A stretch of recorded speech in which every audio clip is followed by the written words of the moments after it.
Thank you for joining the Hunters and Hackers podcast. This is where hunting meets hacking, a podcast proudly brought to you by Loving Life and Cyber Ready. This is where hunting meets hacking, a South African perspective. Good day, fellow South Africans and citizens of the world. This is Hunters and Hackers with Cyber Ready and Laurie. How are you, Laurie? Good to have you back on another podcast. I'm very well, thank you. Wayne, how are you? I'm good. So today we're dissecting something very sensitive, the anatomy of digital predation, specifically in South Africa. So I think we just jump straight into it. I just want to give a shout out to some of the guys that are here. How's it, Michael? How's it, Chris? Good to have you guys. But let's carry straight on into it. So there's something most people misunderstand about danger online. They still picture it as something obvious, loud, or easy to recognize a stranger, a message that looks suspicious, a situation that feels wrong from the beginning. But in reality, that's not how most digital predation starts. It begins with behavior that looks completely normal, a conversation, some attention, and then it turns, familiarity, trust, all of those things are present. And that's what makes it so difficult to detect, because nothing feels like a warning sign at the start. It feels all natural. Yes, and from a criminological perspective, that's exactly the point. A predatory behavior is structured in stages. It evolves, it adapts to the reasons and to the response of the target, actually. It's not one act, unfortunately, it's a process. Yes, definitely. And that process doesn't only apply to one type of crime. No, it applies across multiple forms of exploitation. Emotional manipulation, cyber stalking, let's think romance fraud, sextortion, and increasingly in financial targeting as well. Yes, definitely. So today, we're not just talking about online predators. In the narrow sense, we're looking at the full ecosystem itself. Yes, we are, including the scams that are specifically designed for people who are trying to secure their future or to protect their retirement because the pensioners are increasingly targeted, retirees, individuals also that are a major target are people that are isolated or emotionally vulnerable. And of course, it's not random targets. They selected based on predictability of the response and the perceived vulnerability of these people. Yes, definitely. This is Hunters and Hackers. So when people hear the term dark psychology, it often sounds extreme, almost like something hidden or technical. But in reality, it's much closer to everyday human behavior than most people realize. Yeah, so dark psychology is not a separate field of science. It refers to the misuse of normal psychological processes like trust and empathy and fear and social connection. So it's about influencing behavior without transparency, really. Yes. So we're not talking about mind control or, some fictional pseudo fringe. We're talking about how people make decisions under emotional pressure. Right, exactly. So humans unfortunately rely on cognitive shortcuts. So we trust something when it feels familiar, of course, and we respond to urgency, we respond to authority, we respond to emotional reassurance.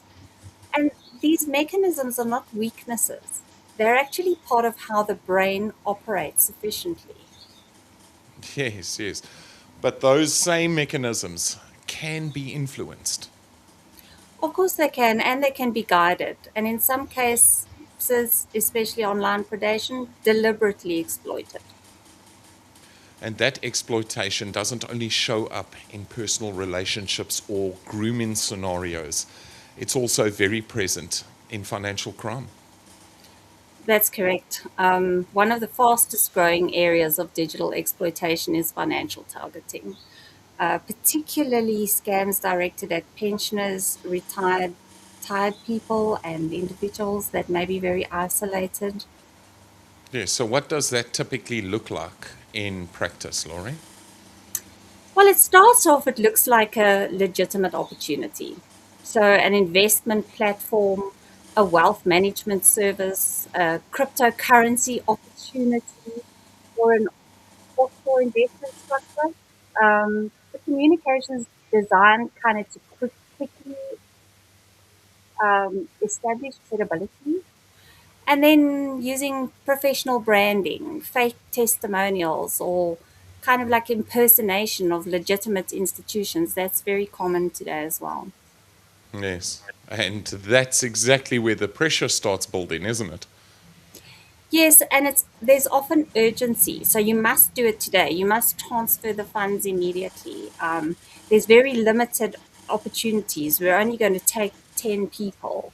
And then another big one is guaranteed returns, especially if it's an investment opportunity, because you can never really guarantee returns. So as soon as somebody speaks to you about guaranteed returns, you should raise a very red flag. And then another one is they kind of use emotional phrasing as well around financial security or retirement security. And then for pensioners, it's often very specific because it speaks directly of instability and a desire for protection. So they'll protect your funds, they'll grow your funds. You don't want to be subject to an unstable future. You must, or an unstable future. You must invest with us. We can make sure you have a good retirement. So stuff like that. All of those sweet promises, definitely. So, again, it's not about the technology being complex, it's about behavior, and it's something we can identify. Correct. The systems can be very simple, actually. What makes them so psychologically effective is that they align psychologically with the human brain. So they understand how people respond under emotional pressure and under financial pressure. Exactly. And that's where this episode begins to expand. Because once you understand the psychological layer itself, you start to see the same patterns across very different types of exploitation. Yes, and that's exactly why we don't look at these incidents in isolation. We look at the behavior, the structure, and we look at the pattern of progression. Yes, yes. Well, let's move on to what is a predator. So, we've spoken about how manipulation works at a psychological level, but we need to define something more directly now. What is a predator in the context of the digital world? Okay, so in criminology, a predator is not defined by a single act. It's defined usually by behavior over time. A predator is someone who deliberately identifies vulnerability and then uses manipulation, deception, coercion, or psychological pressure to gain control, access, or to benefit from that other person. So, and this is would of course be using digital means to do it. It's basically not limited to one type of crime. No, that's one of the most important misconceptions. Digital predators are not single category of offender. They exist across multiple domains of exploitation and they are specialists in their field. Yes, oh, definitely. So, in this case, if we look at financial predators, the relationship is still part of the strategy, but the end goal is financial extraction. Yeah, so we can, if you look at predators in general, we can broadly classify them into several behavior types. So let's have a look. Sexual predators, let's chat about that because we're going to have a look at that. So, online driven sexual predators, These individuals are use digital platforms to firstly hunt their victims, identify their victims, initiate the contact, build trust, and then escalate intimacy and ultimately exploit the vulnerability. And this can include things like grooming, sextortion, and of course, coercion based control. And then your financial investment predators, again, as I said, one of the fastest growing categories, they don't seek physical access. Remember that. They're seeking financial control in contrast to the sexual predator. So they're going to operate through investment scams. They're going to do pension fraud targeting. They're going to do fake trading platforms. And another very broadly used one is romance based financial manipulation. So that's very, very common. And I've seen people lose so much money. I mean, there was a lady in Cape Town that was targeted on a romantic scam. And the guy told her he was a Russian captain coming off to take her for a wonderful life. And could she send him $250,000 to repair his boat, which was his ship, which was in harbour and needed a repair on the engine, and then he'd be there shortly. Well, of course, you can imagine what happened. So, I mean, that's just a romance scam example, for example. And then, of course, the impersonation of financial advisors or even banks, and we've all been subject to that. Yes, yes. If we expand on it a little bit further, so emotional or psychological predators, let's touch on that a little bit. So if we look at that, do you want to expand on that for us? Yeah, so in this case, the relationship is still part of the strategy, but that end goal changes from sexual to financial. So always remember, there's always an end goal. The sexual predator will go for the sexual access, and the financial will look at financial extraction. So, yeah, there's always an emotional layer that's going to be there that enables the financial layer. So it starts off on in both cases, funnily enough, with trust. And then Okay. for a financial predator, the financial influence follows. And often with a sexual predator, then the demands will increase. And that emotional and psychological predation is then inside all of these? Yes, so remember these offenders will focus on things like dependency creation, and they'll also focus on emotional validation cycles. So, especially with an insecure person, and then the control, they start forming the attachment and the dependence, and then they'll start with that attachment, they'll blackmail people, and then they'll expand that into long term predatory behavior. And it might not always escalate into the financial or to sexual, but the behavior pattern is still predatory. And then, with cyber stalkers, for example, these Yes. guys will focus on monitoring type behaviors. So they'll stalk your Facebook, stalk your LinkedIn, stalk your YouTube channel if you have one. They reach out repeatedly. So they're looking for that repeated contact and then of course they're going to surveil you. So the next thing is they'll plant some sort of malware on your device. They'll monitor you. They'll start they'll watch everything that you do. And then they start turning your Yes. friends against you and isolating you. And once you're isolated and your support structures disappear, then of course harassment, intimidation, just depending on what they want. But with cyber stalkers, the end goal is usually psychological dominance rather than immediate gain. And I want to touch on and expand on this cyber stalking specifically. There are very few avenues that people are able to utilize to e- express their emotion in South Africa currently. Cyber stalking is one of the first go tos when they're stuck in front of their computer all day. Yeah, I'll be right. so the stalking aspect is a slight escalation from the cyber harassment side, which usually starts first and is a lesser crime with a lesser punishment. But that's also a problem. You've got bored people. You've got them, as you say, sitting at home. We have a very high unemployment rates in South Africa, so that's a contributing factor. We're angry.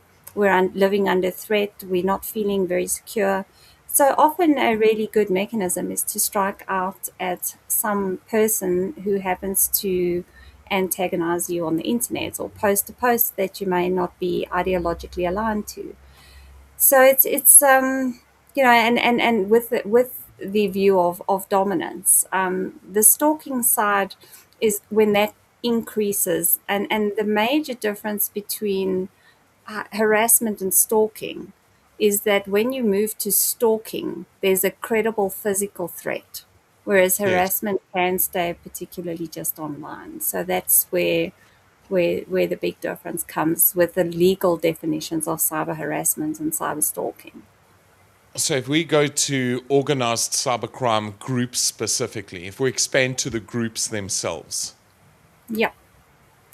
So that's when it becomes more structured. It's not always a lone wolf. Oh, excuse me, I've got an itchy nose. My apologies. This is where, yeah, as I said, they coordinate networks. They often combine, and then they get involved with things like major fraud operations, impersonation systems. There's a lot of recruitment pipelines. So, for example, they recruit young women or young men in South Africa, and with offers, and then you agree to go, and then it's a plane ticket to go and work in Thailand, and then when you land there, you find out that you get shoved into a human trafficking ring where you're exploited in what they call these digital. That's like a digital mill, where they have hundreds of people working, running scams on a permanent basis, and then of course you're under stress, because what they do is they then say, we know who your family is. If you don't comply, then we will murder your siblings, your mom, your dad. And you're basically forced to work in these trafficking linked models until such time as you can get out, which is often years. The South African government was recently successful working, once it was on carte blanche and a few other things, in getting some traffic victims out. I think it was from Myanmar. Oh, So yeah, those are common destinations as well. And you have to understand that these people are, as I said, very well financed as well. Obviously, they're making a lot of money from these scams, and they operate in like exactly like a business. They've got defined roles, they've got targets, they've got a hierarchy structure. Um, and many people say to me, well, I don't have anything. I'm not going to be a target. Why will they target me? yes. Um, and people don't really understand when, as a criminologist, you say that you have values. So maybe we can put up one of the graphics that I sent. This is fairly older data. It's about 5 years old, so obviously prices have gone up. But let me show you what your child is worth to a sex trafficker. Okay. So you can just pop that slide up. Yeah, no, the slide's up. Good. All right, so let's look at the demographic that's targeted for sex trafficking, and this is just, I remember boys are no less targeted than girls, but this is an example of young women, and it's an example from a network in Canada, organized crime network in Canada. So Okay. what you have here is the typical age of a targeted victim is anywhere from 12 to 25, which is very young. And then if they put them to work and they turn 9 tricks, 10 tricks at $100 a trick, whatever they're asked to do, and there are usually no limits. That's $900 a day from one girl. They feed them minimally, so there's very little expenses. Your average weekly profit then is $5,400, and an Per annual girl. profit per girl, an annual profit of $280,000. And of course, if you're running 10 girls, you're looking at almost now today $3,500,000. And that's only from 10 tricks. Some of these girls have to work at 15-minute intervals, turning 20, 30 tricks a day. So this is a very average value of your child. And they can keep these victims for anything up to as long as they can work, as long as they have a genitalia that's functional and not too badly damaged. They are kept sometimes for 5, 6, 7 years until they're absolutely finished physically. And then they're simply sold to the organ traffickers. So Let's jump if you into can that put quickly. our next slide. Okay. Yeah, so organ harvesting is illegal in all countries in the world apart from Iran. So theoretically, you can harvest the body. If you can harvest the entire body, your body is worth approximately $45 million at sale. So here's a couple of examples. Your heart, anything up to $120,000. Your coronary arteries, as you can see there, over $1,000. Your liver, $157,000. And lungs, or I mean, if you combine the heart and the lungs, you're looking at almost a million, 150,000. Oh, sorry, I'm doing terrible maths here. $700,000. And as you can see, every part of the body can be used. The skin, then there's the medicinal sales. I mean, we haven't even looked at the eyes here. So your body, if somebody dismantles you, is worth approximately $45 million on the black market. And you can imagine the demand is never ending. We have so many alcoholics looking for livers that don't qualify. And I mean, in America alone, more than 2 million organs are sold on the black market every year. And I mean, here we haven't even looked at markets like what is your child worth as a bearing person, because there's a big market for the illicit purchase of babies, for the adoption market.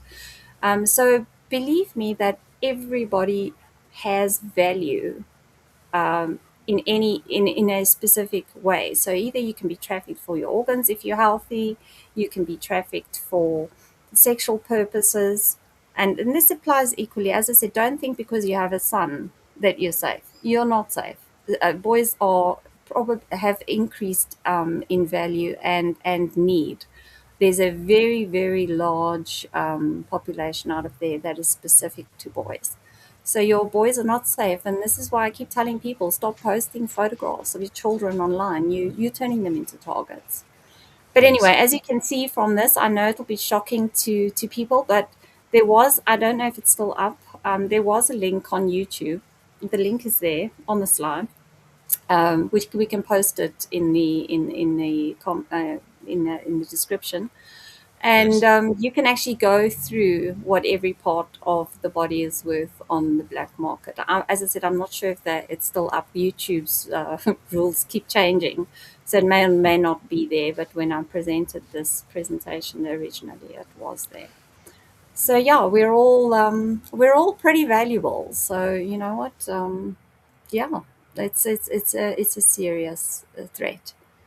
And then it's critical to understand also that these predators are not defined by appearance, they're not defined by age, and they're not even defined by technical skill. They're only defined by one thing, and that's behavioral intent. So if they intend to take or exploit you, they will do it. And you cannot trust anyone. I've had perpetrators that have learned in gaming forums that are 12 years old that are taking pensioners. Absolutely horrific. So, yeah, so we really do live in a zero trust environment today. Yes. and a lot of that integrity is just out the back door, isn't it? And that intent can manifest in very different ways depending on the platform or the opportunity these predators find in front of them. Yes, exactly. The method changes.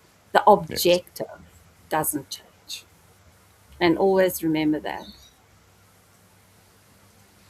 This is where the digital layer becomes important, because these behaviors are amplified online. Yeah, exactly. I mean, if you're having a direct interaction with someone, you can at least identify them. Digital environment's completely different. It's complete anonymity. Um, you may think you know who you're speaking to, and you have absolutely no idea who you're speaking to. And threat comes from everywhere because they can hide behind that very thick veil of anonymity, and it's getting better. And then also you're not one person. You can identity switch rapidly as you want to. You Yes. just upload a different avatar. And also when you're bonding online, you feel safe because you're often in your room or you're quiet. So they're capable of getting emotional acceleration very quickly. And also, there's no accountability because let's face it, SAPS has very little ability to investigate these crimes. And if they'll even open a docket, you're fortunate because most people trying to report digital crime or digital predation are actually turned away by SAPs before they can even report the crime. They just refuse to take a statement even or open a case because they also don't understand at station level. A lot of those officers don't even understand the Cyber Act. So that's another Exactly. problem. And when you've got these kind of conditions swirling, where you have absolutely no recourse, and you don't have the ability to serve a trace, or you don't have any OSINT skill that you can at least start to identify, you're a sitting duck. And where you've got this kind of conditions, predatory behavior progresses very quickly and faster than it can in obviously old traditional environments. It's the perfect criminal landscape, really, if you think about it in the broader scale. But It is. expanding on the target landscape, let's move on.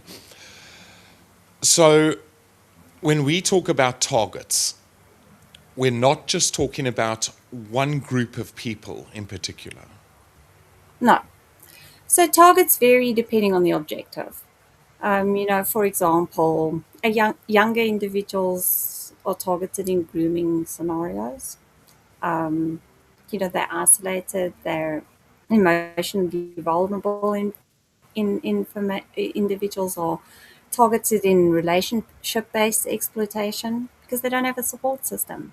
And then critically also pensioners and retirees in financial scams increasingly because they don't understand the digital landscape and they tend not to have VPNs and, cybersecurity and decent decent malware detection and good antivirus systems. They generally don't have these systems.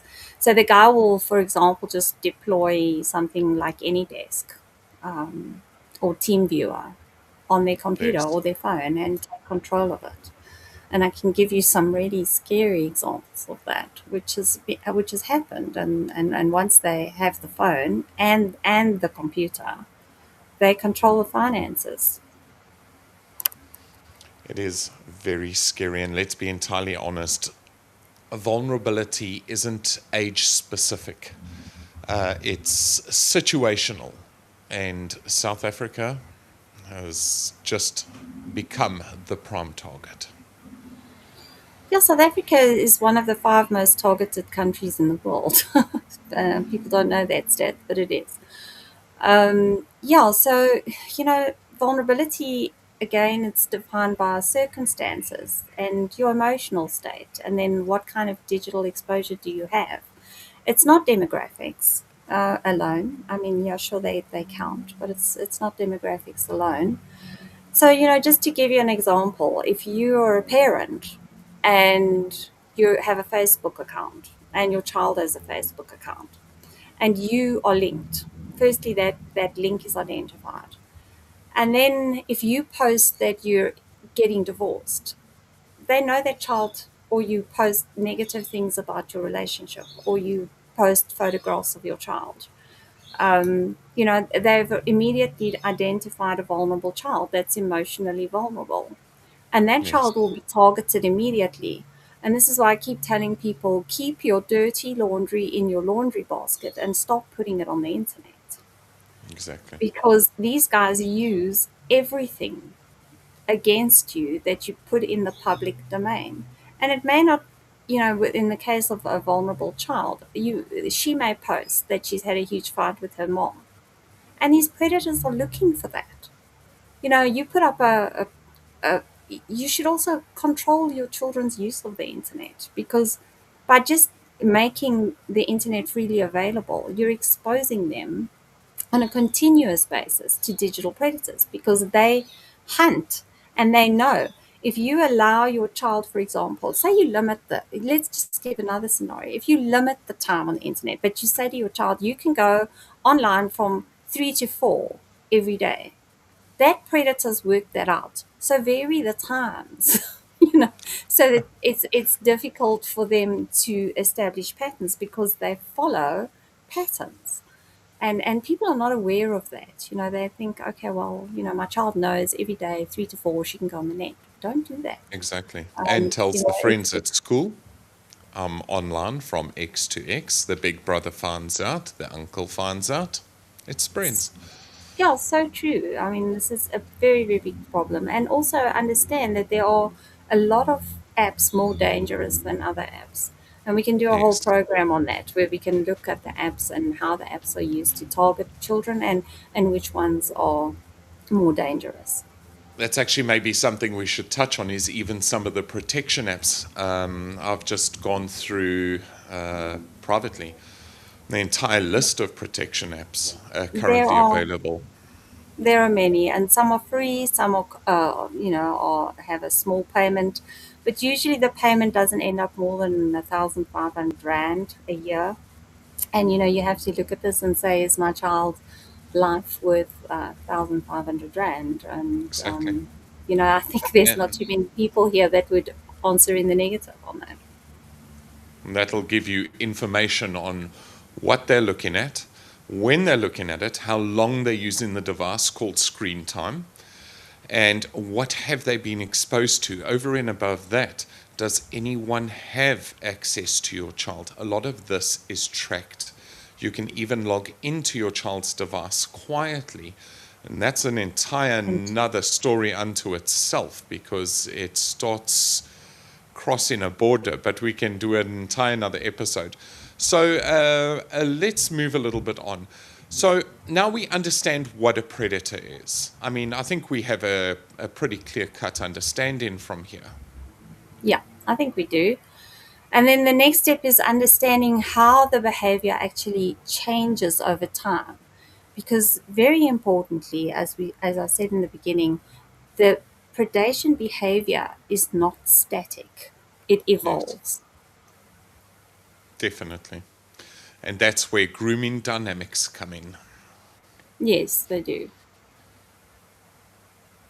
So we've defined what a predator is, but the next question is, how do they actually operate at a psychological level?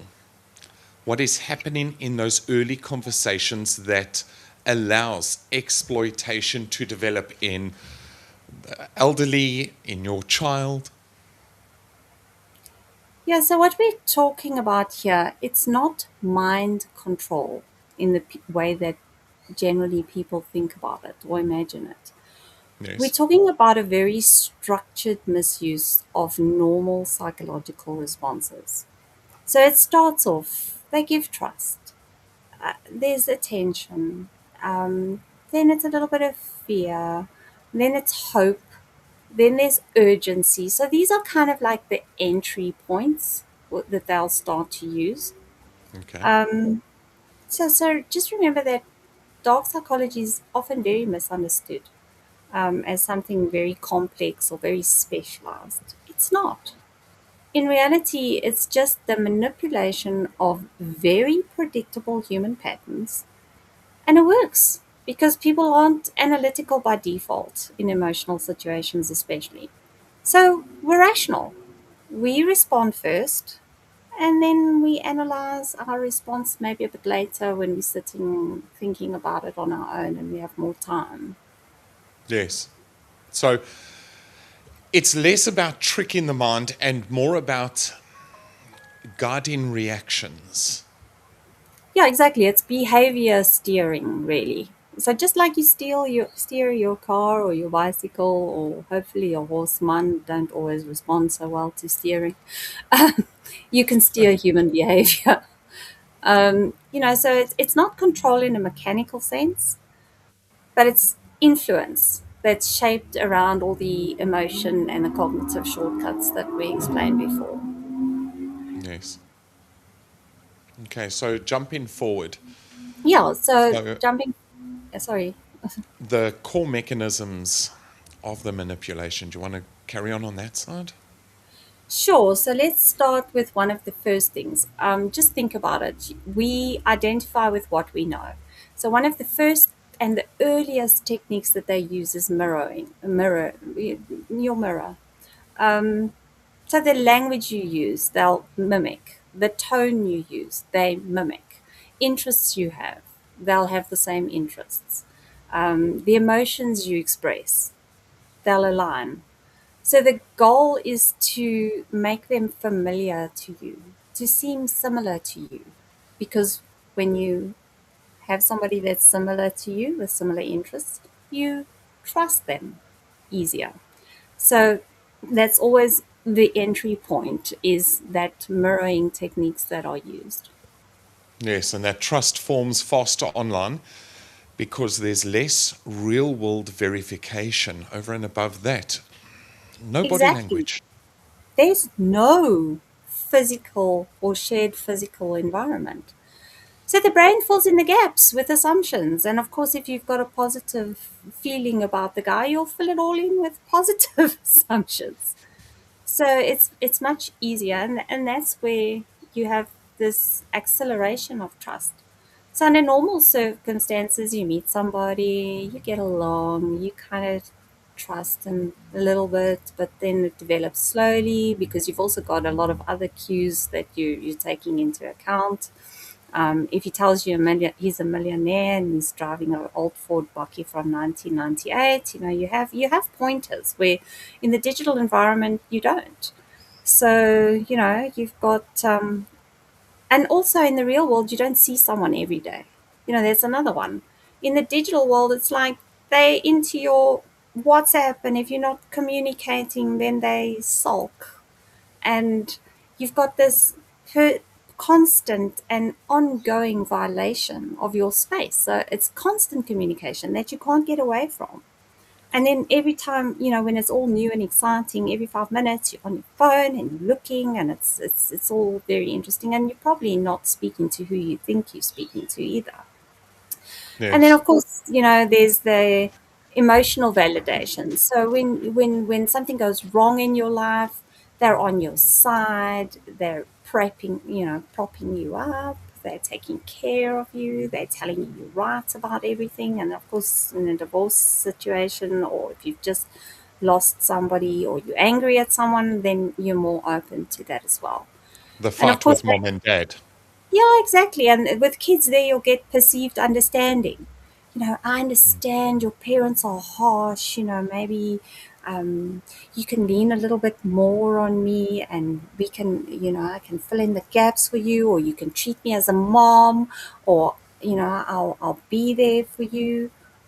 And they tell you everything about themselves because they're not telling you about themselves. So there's all this rapid personal disclosure. When you trust somebody and the person you're leaning on, I mean, there we go. You start opening up and you don't really perceive the danger because they're not in your space. So you're not looking at the possible behaviors that could ensue, like with rape in the real world. Not that it doesn't happen in the digital world, believe me, it does. But yeah, it's a really scary the speed at which the trust evolves, and what we actually disclose about ourselves when we think we can trust someone. Yeah. So all of this, it to the victim, it feels like connection. It feels like something has been built, that there is something tangible. There's emotional investment, but actually, it's just construction. Yeah, that's a good way to frame it.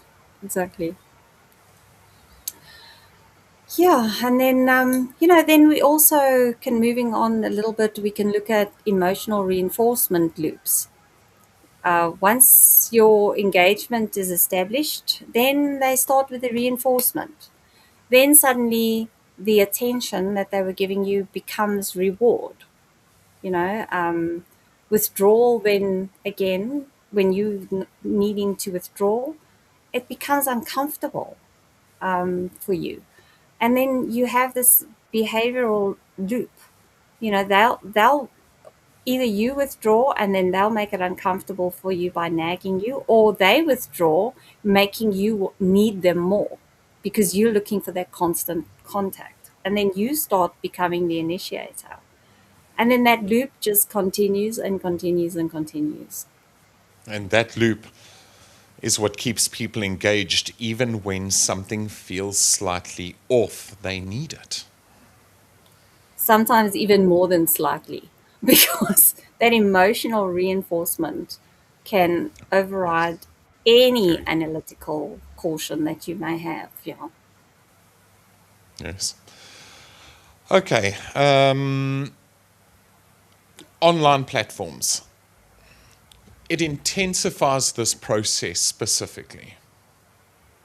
Of course it does. I mean, as I said, the communication is constant, it's immediate, it's often private, and that's why they ask you to move from Facebook to WhatsApp, or from Facebook to Telegram, or from a d even take Tinder. The first thing these guys do is they'll ask you to move from the Tinder app to WhatsApp to share your number, so that you can have it. So as soon as somebody does that, then your conversation is private and more difficult to monitor. And it's often emotionally charged. Of course, and there's fewer interruption points, or natural ones, because your device is always in your hand. You can answer if you're busy, you can send a heart if or a kissy emoji, or whatever. So so it happens a lot faster, and it's very Yes. much more invasive. Scary. Now, this is where it connects directly to what we discussed earlier, financial scams and pensioner targeting specifically. Yeah, so it's the same psychological framework. It's exactly the same. It applies throughout. In financial situation, the trust is built first, often through authority cues or emotional reinsurance, and then the urgency is always introduced. Yeah, even through fear. I'm phoning from Abscess Fraud Department. Your credit card has been used. And then can you just verify your details? And then it's urgent. We need to stop your account, and you need to confirm all your details. You need to give us your password. And of course, with pensioners, it's very easy. I always just put the phone down, or I don't answer, because if I see that, I'll phone apps or fraud myself. So don't take those calls. Just put the phone down politely and phone apps of fraud yourself. These are the limited time investment opportunities, or secure your retirement now. We can help you. We have the perfect model. Classic marketing. I mean, look at YouTube's adverts. Uh, Join today for the special, but the special never ends. Exactly. But you have to join today. So Now, now. it's the same thing. Or there's only 3 spots available. Join the course now, but the 3 spots never seem to full. So you can always sort of tell. These are age-old tried marketing ploys. We learn them in industrial psychology. So, it's been used for years, and they're used because they work. Yes. Yes. It's not random phrases that they're using. They're designed to pull you in, and then once you're in, um, they're also designed. FOMO, I might miss out. They're designed to activate that fear of loss and that fear for that need for stability, which we all have. And for pensioners, oh my lord, that combination is particularly effective because it directly engages long-term security concerns, which they all have. Yes. And so it is grooming, if we move on. While this works across all exploitation types, okay? Yeah, so the So we reason it understand. is, well, it's grooming, it's romance fraud, it's investment scams. It's the same mechanism. The psychological structure is similar, and then it follows the progression. So, point one, get the attention. Point two, get the trust. Point three, get the emotional alignment. Point four, make it urgent. And point five, action! I give away all my passwords and my And access. for access to my bank accounts. And I let you put WhatsApp to put any desk on my computer, and then I have access to your entire system and your entire life, and I And will use that. definitely, and it's not only you that's been affected, it's your entire family, anyone that uses, and anyone that could even be on that network. So the difference isn't the psychology. The Yeah, difference that we're talking about is the end goal here. yeah, that is absolutely true. So whether it's sexual exploitation, whether that end goal is financial extraction, whether it's emotional control, and remember these Yes. pathways often overlap. So to just give you a very, very brief example, they targets a child, um, and then the child is fearful, or the child wants to ingratiate themselves because they don't know who they're dealing with. And then it's like, oh, honey, I'm really in need of a better microphone to speak to you. Um, can't you get me one? And then the child will steal mommy's credit card, or he'll ask for the credit card number, and the child, thinking that they are bonding with their friend, hands over mommy's credit card number. These kids don't have any idea, especially the younger ones. So, or join me on this forum. It's only going to cost so much. Log in, but if they have control, they can see the login. If they've got a keystroke logger on your machine by then, which a lot of them do, they'll see exactly what you're typing. So, it all kind of links depending on what exactly the end goal is. So, if my end goal is maybe looting mommy's bank account or daddy's, but at the same time, getting sadistic sexual pleasure from you, well, then I'll just do all of it. And Yes. that's what makes it particularly dangerous, is that none of these steps actually feel abnormal when in isolation. But when you look at the pattern over time, it becomes, and the structure becomes very, very, very visible. If we jump over to the key insights, Yeah, I think, um, the key insights are that you really need to be a little bit more aware of what's happening in your life. Be aware of grooming dynamics. Be aware of the structure and what it looks like, and take that with you. So when people start exhibiting these behaviors, then that your red flags should go up really quickly. After listening to this lecture, hopefully it'll be a little more clear. and this is basically at this point the relationship or the scam has been established, it's been entrenched, it's been invested in. There is a real investment in these things. So manipulation is the mechanism. It is, yes, exactly. Now we hopefully understand a little bit more about the psychology of manipulation. But I Yes. think now we have to look at how it unfolds over time, because as I said, it's really a single moment. It's very much a process. So in criminology, and we refer to this as kind of behavioral escalation. So grooming is not random. It's not a random interaction. It's a structured progression designed to reduce resistance and increase the compliance over time. And of course, they want more and more and more. So the key point to understand in the grooming mechanisms, it's not a single step. It's a gradual normalization of increasingly inappropriate and exploitative behavior.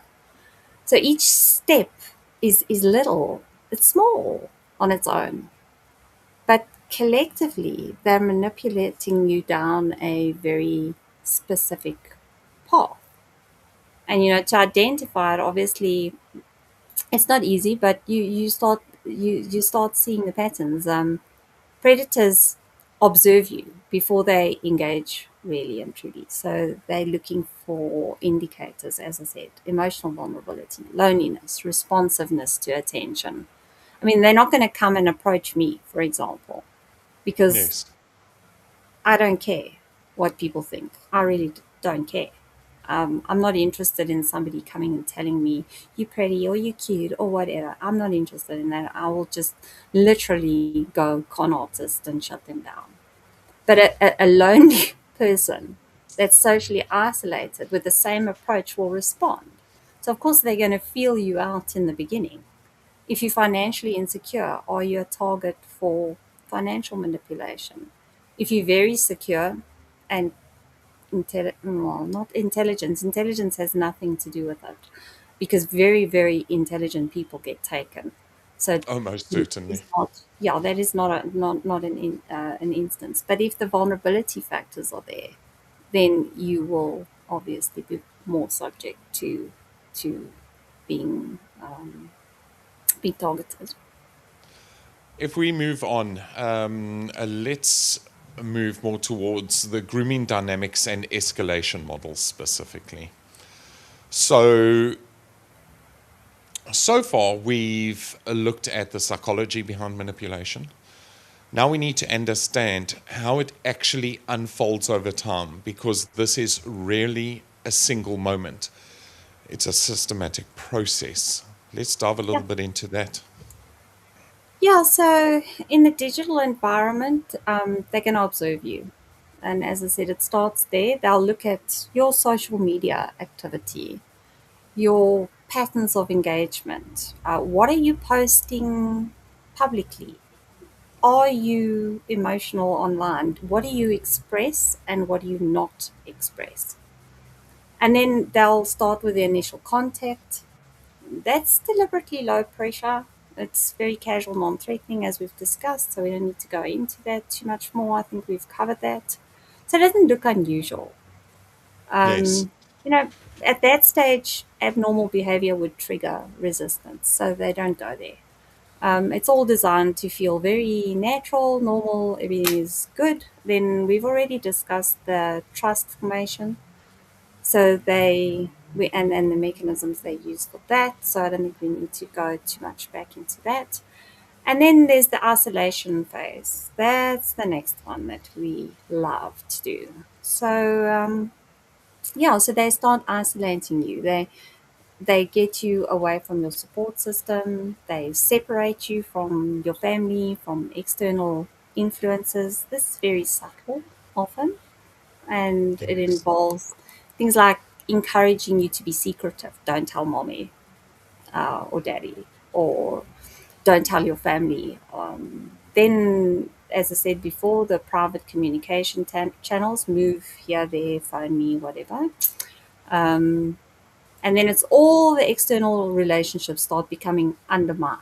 So they'll literally start driving the wedge between you and your child if your child is the target, or you and your husband if the husband is the target. So they'll tell you everybody misunderstands you and everybody's not trustworthy, and they'll start with that niggling, making you distrust everybody around you that's trying to help you.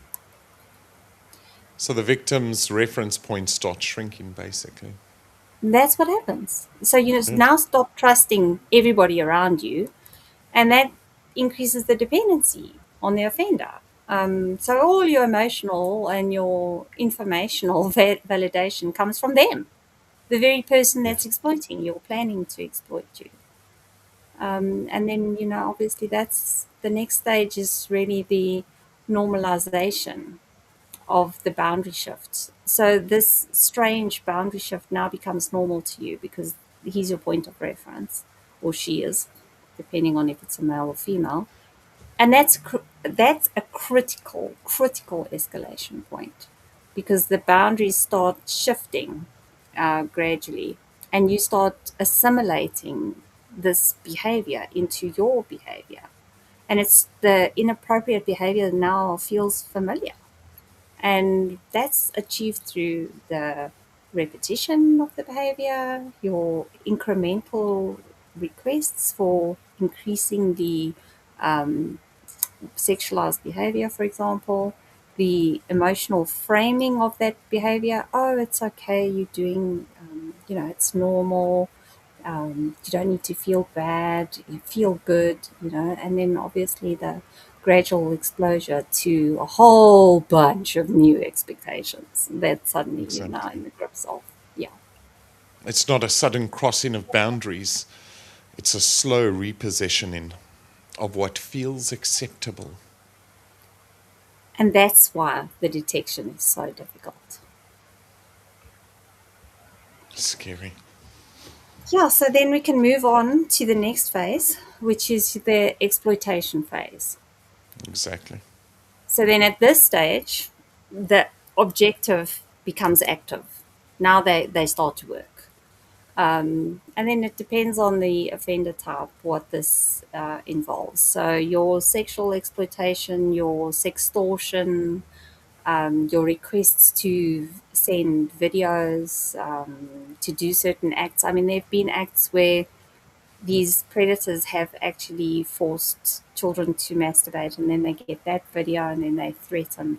Or, I mean, depending on if it's a sadist that gets off on pain, they'll force you to kill your pets on, and they'll get off on that. So we don't know. It depends I completely didn't think of on that. what's wrong. Yeah, so I mean, there are cases of children that have been forced to kill their pets online by these predators. This is not unusual.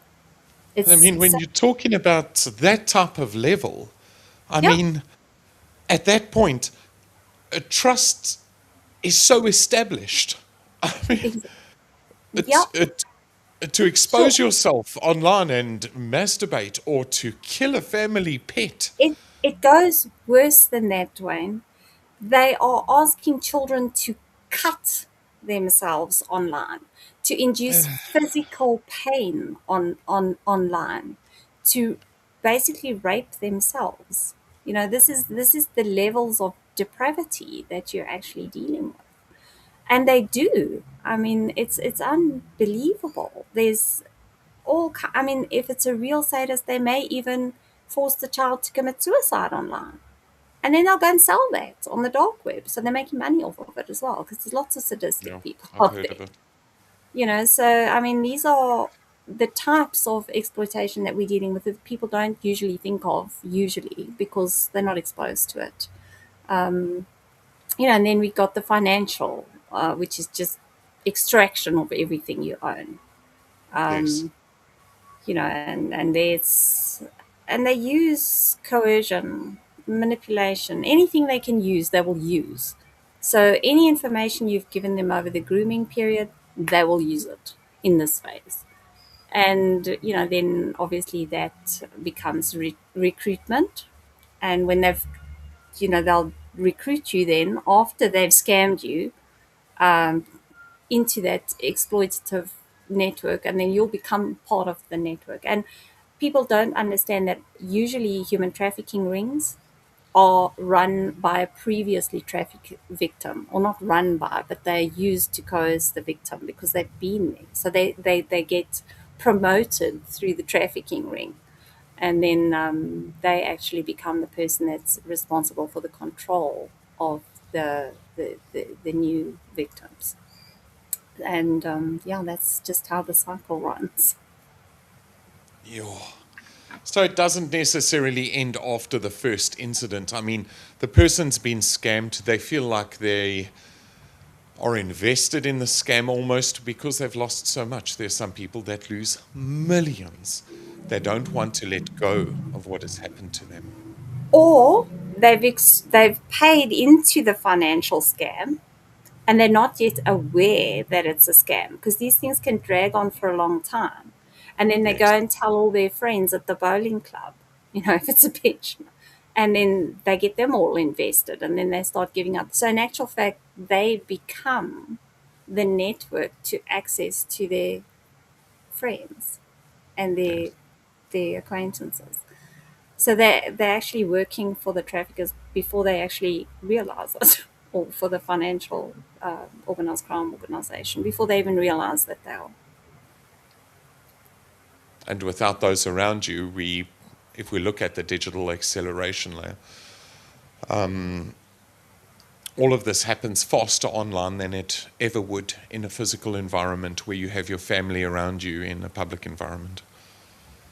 Yeah, it's really really sad when you look at the destruction and how difficult it is for these people to resist, even when they know they're being scammed. Because when you've been taken for a lot of money as a pensioner, you always think you'll always go, but maybe I haven't been scammed. Maybe I can get it back. Or they'll say, well, you need to pay so much for me to transfer your Bitcoin to you.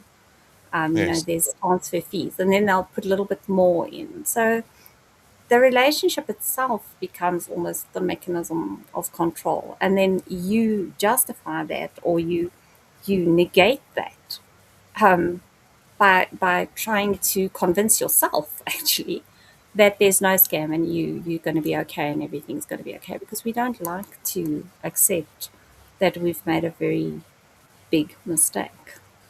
Yes. Yeah, so then So, you move on to maintenance and control, which is your stage 7. um, and then once that exploitation's begun, they just shift to maintenance: threats, emotional manipulation, shame-based control, continued dependency reinforcement, and they just repeat that exploitation cycle on and on and on. And so it goes. And there's no getting out for the victim. yes, it doesn't end after the first incident, it continues. Never, never, never, never. It's cyclical. Yes. And all of this happens faster online, as we said. It is Yep, accelerated. absolutely. And the reason for that is that it's a constant, all the friction points, sorry, let me just, all the friction points, everything that would have stopped it in the normal world where you have a person, are gone. They don't exist. So, where you might be able to lock your door, you can't. They've got access. Where you might be able to shut down emotionally and take a break, you can't, because you kind of like addicted to the phone. um, you don't know really who you're dealing with, so you don't know how to strike back. And a lot of the time, there's multiple conversations running simultaneously. So, you Yes. get distracted, you make stupid decisions, you click on a link you wouldn't normally have clicked on. So, you also have the error coming in, where I've been frustrated once or twice where a message has come up and I was trying to respond to something else and it's overridden my screen and I've accidentally clicked a link. Yes. Well, and it happens because you become so overwhelmed that you kind of lose track. No, definitely. And this same structure applies then to the financial scams as well. Absolutely. The stages are very similar. So it's your attention, your trust, your urgency, even more with the financial crimes. It's greater. Your isolation. I mean, my uncle is 93 years old. So he was taken for just over 5 million altogether. And he wouldn't reach out to me because of the shame. And then he continued to do it. And his family had told him that he's being scammed. His wife had told him that he's being scammed. He did reach out to me once and say, "Oh, Laurie, I've been a naughty boy." But then I told him to send me everything and he didn't, because and then he just continued with the scam. So It's too getting them to embarrassing. stop is also really difficult because they're holding on. It's 5 million. Good heavens. So whether For a it's emotional 93-year-old, exploitation, sorry? for a 93-year-old, 5 million Yeah. is, it's his whole life savings. So whether it's emotional exploitation or financial fraud, the behavioral architecture is almost identical. Yeah, we say the framework is consistent, the objective changes. Yes. So yeah, I think we can almost close off this section now, because what makes grooming, I mean, the key insight, what you need to take away from this is what makes grooming particularly effective is not one action, it's an accumulation of very little shifts that are very difficult to detect. Yes. And by the time the pattern is visible, it's already so far advanced. Point in So fact. Yeah. if we do move on to the next segment, so now we understand how behavior escalates then over time. Yeah. The next step is understanding where this happens. So, what environments enable this, and having a really clear understanding of what platforms actually make this possible. Yes, the platforms, the systems, the digital eco environments. The hangouts. Yes. Yeah. Okay, so platforms and digital ecosystems. Let's really jump into this. We've spoken about behavioral psychology, escalation, but all of this still raises a key question. Where does it actually happen? So, in criminology, we talk about this as opportunity structures. Of course, crime never happens in a vacuum. It always happens in an environment that allows it to happen and to continue and to remain undetected. So the digital platform themselves are not inherently dangerous. Of course, it's a platform. It's got some design features. Maybe they have some weaknesses that can be exploited. But predators don't just choose victims; they choose environments where the behavior is easier to manipulate. So a Oh, platform where yes. anything goes. One of the big Gaming ones. platforms, Yeah, their of environments. course. I mean, they, of Sorry. course, are the brilliant Let's ones. start with gaming platforms because people Mm. often underestimate these spaces because they're recreational. Everyone's having Yep. fun. Everybody's having a blast. So, of course, they're very interactive. They're very emotionally engaging, and they often involve real-time communication. So, this is a platform where you have very rapid familiarity between users, because you also have that we're on a team kind of Yes. vibe going on.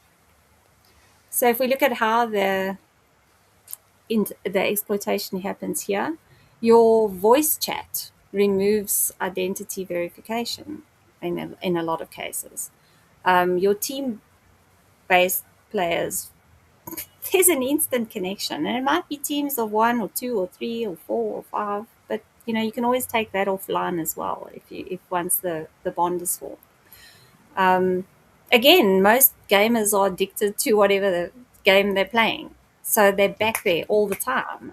It's repeated interaction. It's cool. It's fun, and it builds the familiarity really, really quickly. And then a big one is age verification is often completely absent or very limited on these platforms. Yes. So a predator might join a team, chat, play repeatedly with the same individual, and slowly shift from gameplay conversation to personal conversation. And it's because the interaction feels organic that it doesn't Yes. register as abnormal to the person playing the game. And the relationship, of course, is formed through shared experience. I mean, they're all disappointed together when they lose. They're all happy together when they win. And you don't really need a formal introduction. You're just No. in the game. You're on the team. You join the team. And it's The great. game No, is the introduction. exactly. The game is the introduction. Exactly. And it's a really, really good platform for predators to hunt. Scary stuff right across the board. So let's shift then over. If we start looking at social media platforms, a very big red light comes up, especially in more recent years, recent decades, if you will. Yeah. Uh, Highly effective for hunting, highly effective for initial profiling, and of course for engagement because they are built around identity presentation, really and truly. I mean, Twitter is an absolute well, now X is an absolute nightmare. Instagram, Snapchat. The one place where I haven't seen terribly many issues is LinkedIn. Yes. That seems to be one of the least used. I'm not saying it's impossible to use, but I don't see it much. I think all of them have some semblance of fraud in them. Yeah, but they can go and profile you, work out your financial status on LinkedIn, and then use another platform to approach you. That's also quite Exactly. possible and Where easy. you work. Yes. Yeah, No, it's exactly. all very scary. So then, like, how are they used? Of course, all your posts. We've got software, for example, in my company where we can take your entire post history from LinkedIn. We can timeline it. We can see your progression. We can put that against your CV. We can check literally everything you've ever done in your commercial life, and it's all time stated, stamped, date stamped. We can extrude any article you've ever posted. We can really, I mean, and this is with a tool that we developed in house at Cyberetti. So if somebody's serious, there's a lot of profiling tools out there that can be used and OSINT tools.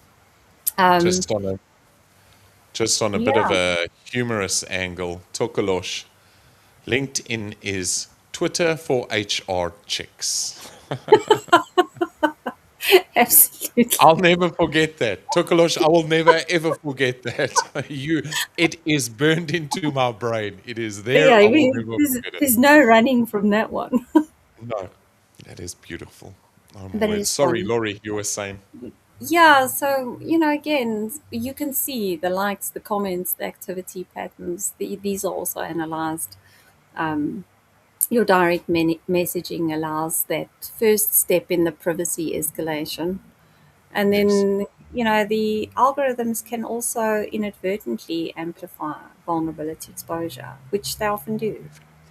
yes, yes. So a predator doesn't even need to initiate contact immediately. They can take their time, study the behavior first. Yeah, they're going to build a psychological profile, and they'll have that before they engage with you. These people target you, so they don't come in blind. And maybe they do a bit on the gaming platforms, but yeah, when there's a serious financial scam, they know everything about you. Yes. Usually before they target you. Do you want to give us an example? Yeah, sure. So repeated posts about loneliness. repeated posts about financial stress, going through a difficult, tough time emotionally, feeling isolated. I mean, I would have been a perfect target myself. I moved back from Botswana in 2020 in COVID in December, and I basically lived there for 12 years. So this would just be a profile. Well, yeah, not quite 12, 9 years, I think. And I was alone. I came back. I was a bit down. I was missing my friends. You post about it. Oh, I miss you. Happy birthday. I hope it's going great up there. They see that. Yes, So it's all behavioral data in what you post. So it's not just content, and you need to be exactly. aware of that when you post content, that this content is going to be trolled for various tells. Okay, let's move to one that affects absolutely almost every single user in the world. And I think this is one of the most important, is your messaging apps. It is pivotal. Once contact is made, communication usually moves off of the public platforms. We understand that. But these messaging apps, Yep, they allow for a lot of things. They allow, firstly, for privacy. And I mean, this is a very common thing on all the dating apps. You make the content, they usually have a chat, like let's take Tinder. They have a chat facility there. You could talk, and then you want to deepen the relationship, and you get the message, can we move to WhatsApp or Telegram or Signal? That'll also tell you, depending on which program they move you to, will also tell you a little bit about the tech savviness of the person. yes. So that's interesting. So We're currently rolling that out through Loving Life's admin on exactly what type of technology is being utilized in the background yeah, because it's so pivotal.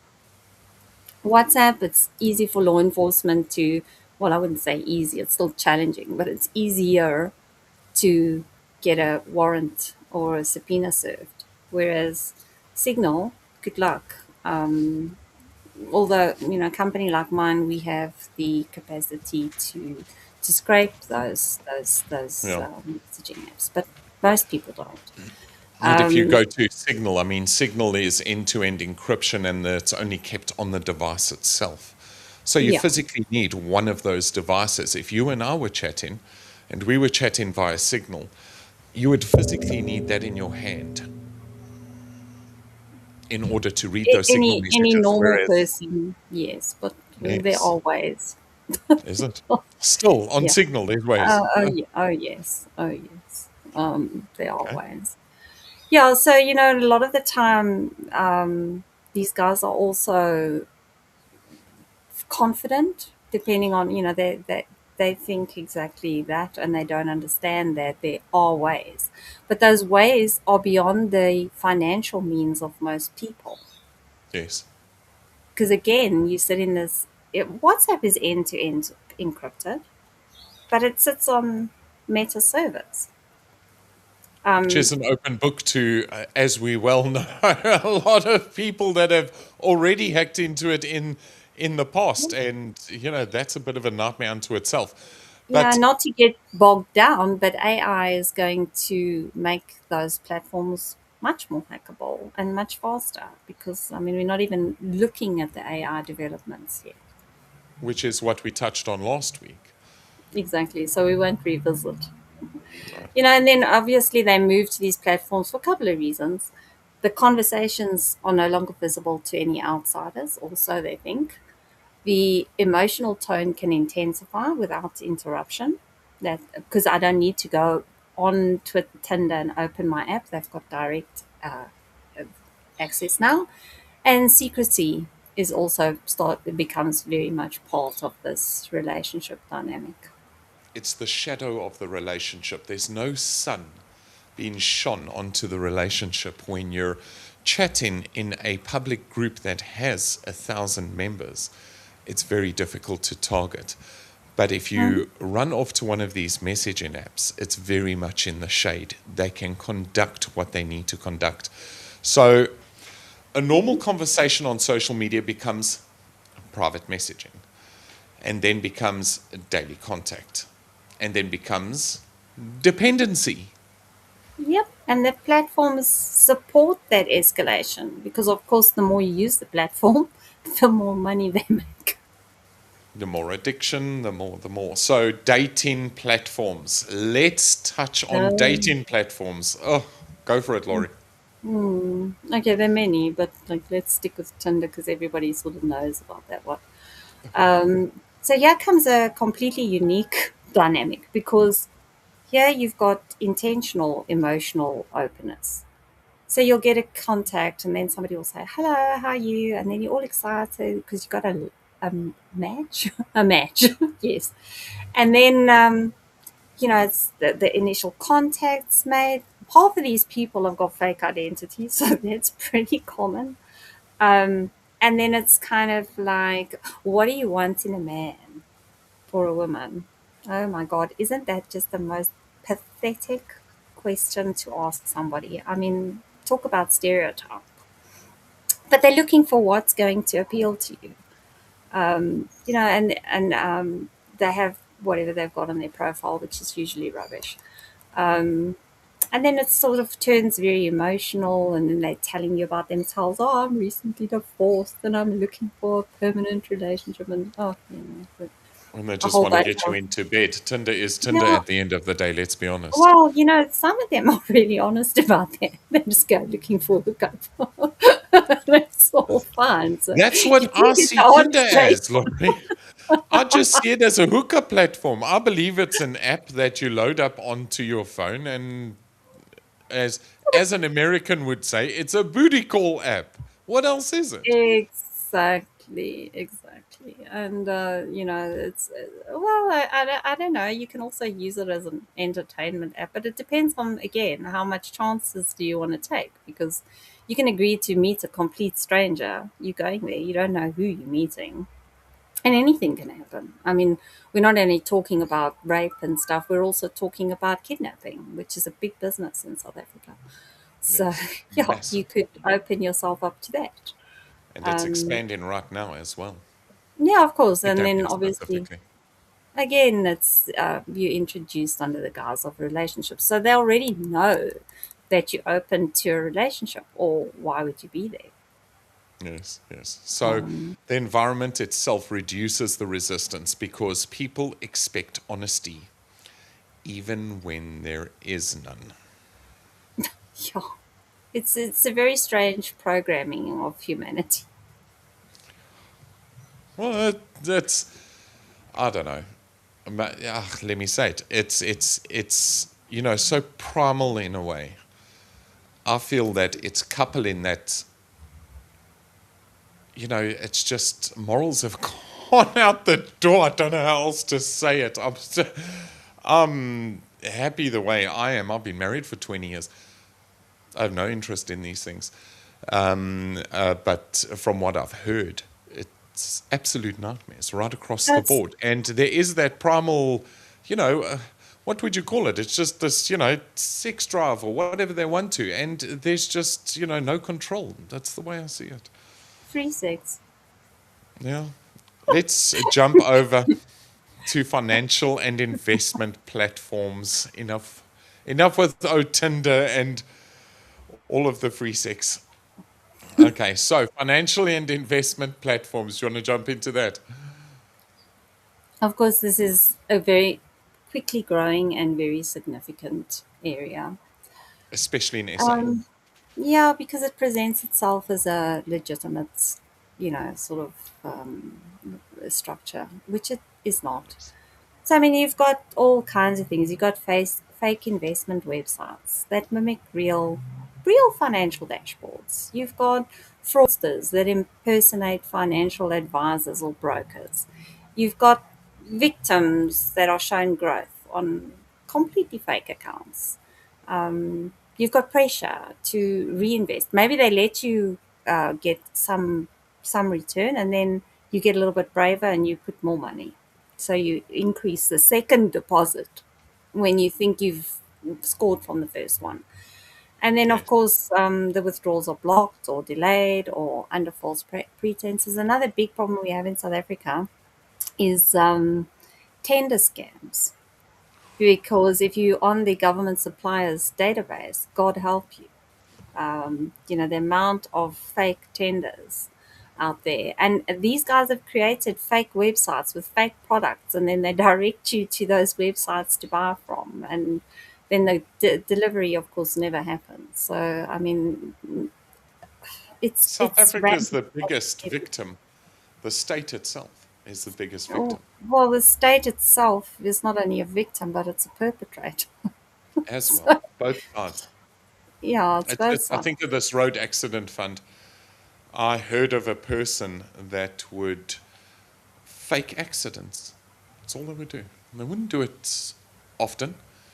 They would just fake accidents. And they would have these fake accidents and they would just claim and claim and claim while there was still a road accident fund. I hear the whole thing's blown out. I should actually investigate that. Or fake medical aid claims. That's another very big one. There's a lot of fraud in the medical aid industry as well. Definitely. And get a dash cam. If you don't have a dash cam, get a dash cam. Yeah, definitely. For the metros, usually, they're the biggest Yes. offender. Mm. Yes. But bringing it back. So the victim believes they are actively investing, right? If we bring it Mhm. back to financial and investment platforms, the victim believes they are actively investing, Yep, when in reality, they are interacting with a controlled illusion. yep.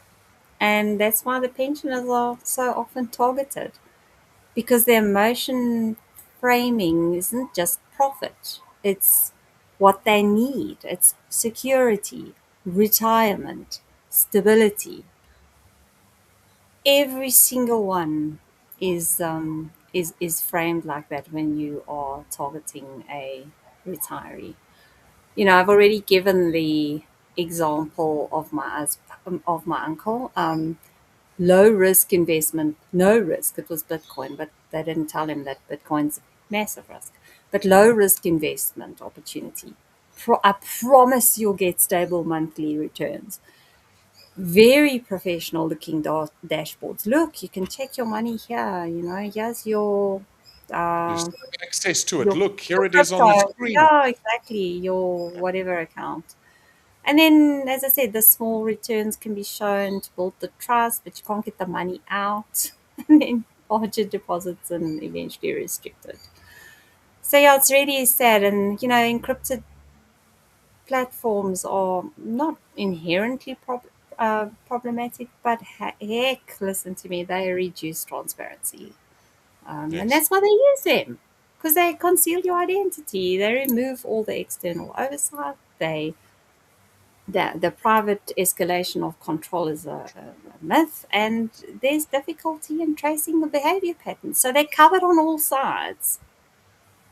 So once communication moves here, visibility drops significantly. Again, it's the shadows. Yeah.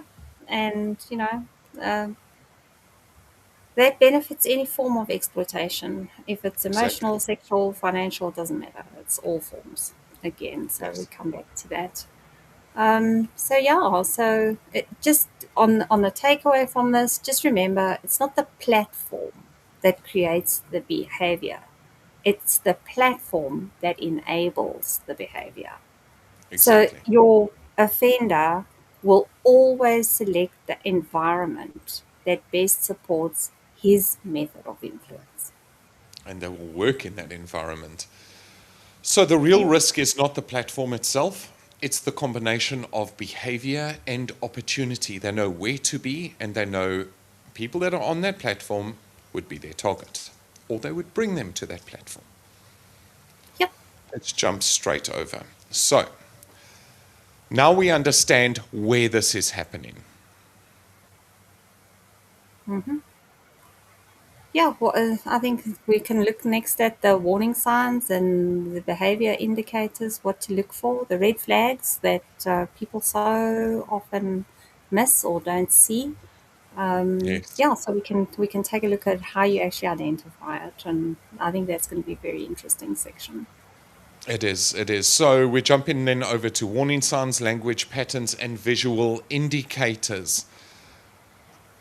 Up to this point, we've looked at how digital predation operates. Now we move into something more practical. What does it actually look like in the real world, in real digital environments? Yeah, so now we're Let's going to make it visual, because Yes. it's not always hidden. It's not always hidden in complexity.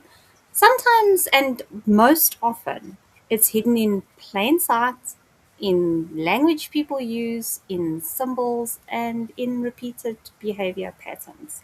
It's not on the dark web, as everybody seems to have a very special, romantic, scared interpretation of the dark web.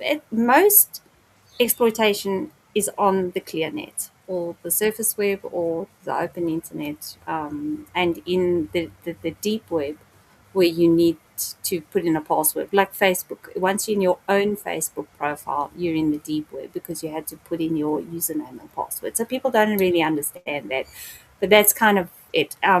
Most people don't know how to use the dark web. So why would I Yes. source victims on the dark net? I'm going to sell my victims on the dark net because there's a certain clientele there that I'm wanting to sell to, but not for recruitment. Well, Yes. yes, for recruitment sometimes, but it's not the key point of contact. Um, Yes.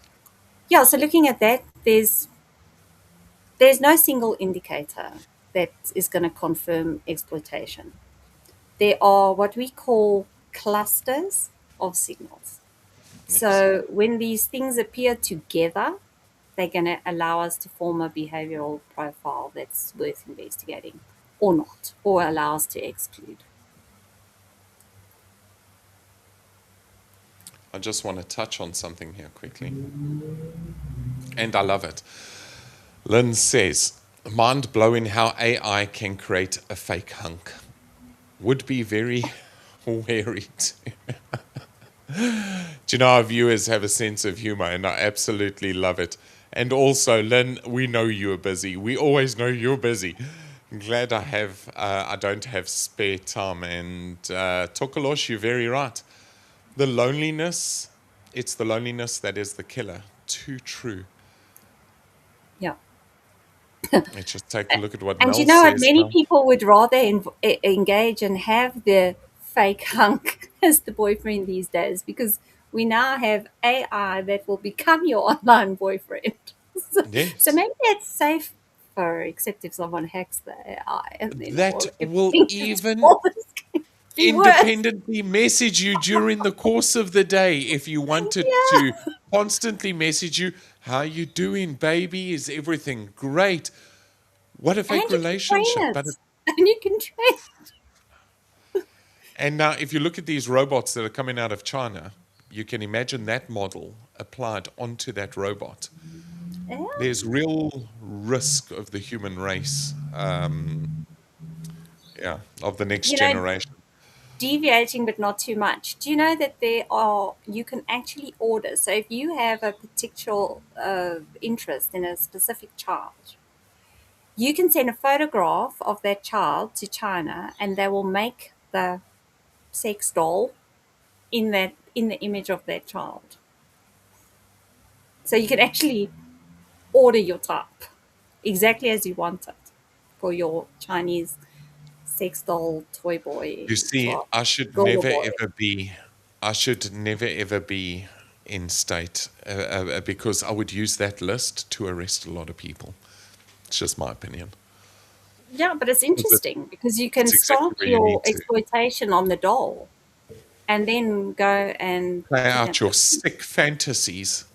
exactly, and then and then possibly believe it's real, and then want the real thing to escalate to. So there's a lot of risk in this.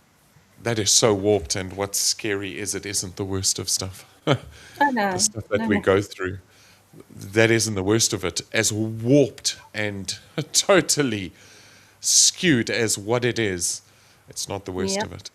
And we will be getting into a lot of it in upcoming episodes. And guys, remember, this is the second episode. We are testing and trying. But Laurie, let's jump straight on. So, language patterns. Yeah, I don't know if so you want to just take for us through that. grooming and your manipulative language, when you see phrases like, don't tell anybody, this is just between us. You're the only one that understands me. I can Just help change your life. This opportunity won't last long, financial. Or you need to act quickly, financial again, you know. So if you, when you see language like that, whoops, run, run, run, far away, block, learn to identify that block user sign and exactly. use it. Block Big anybody red that seems lights. weird. Yeah, or that doesn't seem weird, that's asking those types of questions. So we're already seeing overlap here between emotional exploitation, financial exploitation, everything. There is so much overlapping. Yep, same structure, change in objective. We keep coming back to that. Yeah, it's very common, and remember, in both again, the strongest indicator is enforced secrecy, not privacy, behavioral isolation. Bring it into the shadows. Shh, Yep. it's our little secret. Don't tell anyone. This is what you're Don't getting. screenshot this. Delete our chats. No one needs to know. You know, Has your these mom are, asked to see your phone? Has your dad asked to see your phone? yes, Yes. exactly. I Exactly. told you that I surprise my kids. Just walk up, just take their phone straight out of their hands. Oh, it's mine, it's mine, it's mine. Really? Did you pay for it? You know, I always say to parents, be the parent. You're not the friend, be the parent. Your duty is to control your children's devices. I mean, Well, do you give them a gun? Do you give them a the phone? stuff Which is more dangerous? exactly. It's wildly dangerous. I mean, just the software that we have to run in our home to protect our children. But you come across stuff, and one of the biggest comebacks that have helped me in my home, especially when you figure out now, I mean, all little boys are going to go through a stage and they want to see, ooh, look at that. And I found a video of tweaking. And the answer was very simple. Don't you mean twerking? Tweaking? Twerking, Twerking? tweaking, tweaking, twerking. Twerking. Sorry, When they sorry, wiggle sorry, the twerking. bum. Yes. It's where they shake their bums, exactly. Yes. Sorry, I don't know this stuff. So I Quite grabbed a the phone the skill. one I grabbed the phone the one day and oh well, there was guilt. There was obviously guilt because they knew it was wrong. How did they know it's wrong? Well, the biggest thing that has helped me in my home is, does daddy do it? No. Oh, why are you doing it? Full stop. If I don't do it, why are you doing it? You need to be responsible in our home. Because what if your brother sees it? What if your sister sees it? What if your friend picks up your phone at school? But a lot of it comes from school, mind you. But what if other people are exposed to your device? Yeah. Daddy doesn't do it. Why would you do it? And it's a total 180 shift that I've seen. It's been a very, very big wake-up call. And that worked for me. So secrecy becomes part of the relationship structure. Coming back. Yeah. Secrecy becomes part of the relationship structure itself. Yeah, it's normalized. Yes. So then external intervention becomes significantly more difficult, and that's why it's normalized. Okay, jumping over. Financial exploitation signals. Yeah, pretty much the same ones we've discussed over and over. So the guaranteed returns, pressure, exclusive opportunities, requests for additional deposits, difficulty withdrawing funds, fake investment dashboards. I mean, we've gone through that. Those are all the signs. If you see them, Exactly. act. And also secrecy. Don't tell your family this is an exclusive opportunity. That one we didn't cover too much.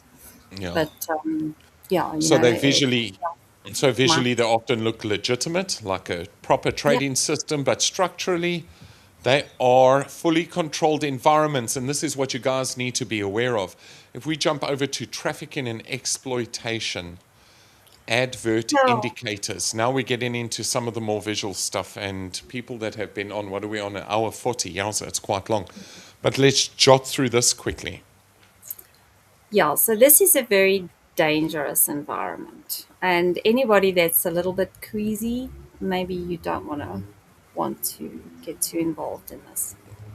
Um, so we have a lot of suspicious language. So we can start with the text.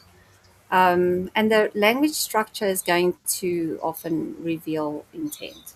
So you'll see things like modeling opportunities abroad, high income lifestyle travel work, no experience needed, immediate departure required, private arrangements only, and then things like discretion required.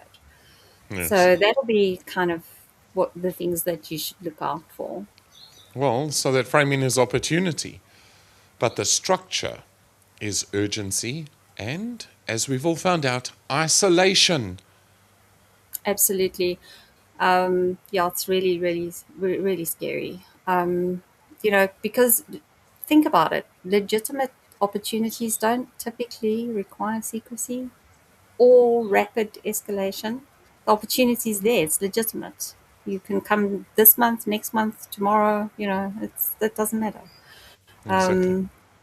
So with advertising traffic victims, there's usually a lot of uh, identifiable indicators. So I'm going to take you guys into a little bit of investigation work. You can all become online investigators with this type of information. Things to look out for, and then if you do see it, please notify either the police, myself, someone, because these are not generally revealed to the public, but I think they are important for the public to know. Can we jump into the first visual? Yep, let's go. There we go. So, when you're looking at what you think is the advertisement of a sex trafficked victim, one of the first things to look at is, does it look like the ad copy is written in the third person? Because remember, a traffic victim doesn't have control, so often the advert will be done by the pump. The next thing to ask yourself is, does the ad copy appear to be translated by Google? So a lot of the times they're using girls that don't speak the language, so they'll use Google Translate, or the pimp doesn't speak the language. Um, is there trafficking verbiage present? And we're going to go through that now, or what kind of things to look for. Is the ad not written in the language or the location of the targeted? So, in other words, the language is Afrikaans or English, or let's say Georgian, but the area is Romania. So that's kind of a good giveaway because they move victims around all the time. Um, and then they'll often put new in town because that's a new victim, because as I said, they move them. So they'll spend 2 weeks in Bloemfontein and 2 weeks in Pretoria and 2 weeks here, and they'll advertise as new in town because these guys often want new meat, or on tour, or when there's a sports event. They'll advertise then when they know there's high volume of potential client. Um, and then it'll also often say that the subject is independent. So on the on the other end, the keywords that you can look for are things like new in town, new girl, any age accepted, single professional, no pimps, any age, here for a short time, 24/7 available. That's a very good indicator because prostitutes also keep hours. They're not available 24/7. Um, you know, they also need downtime, time to shop. No games is another very common one, or just visiting just arrived, young. In Lolita is very common. You'll see words like spinner, fresh, snow bunny. Snow bunny is a young white virgin for sale, just for your info. Independent, on tour, no aid, AA. The, they'll use that. Two girl special is very common. Ask about my friend. That's another two girl special kind of thing. Bareback, no raincoat because they're not. They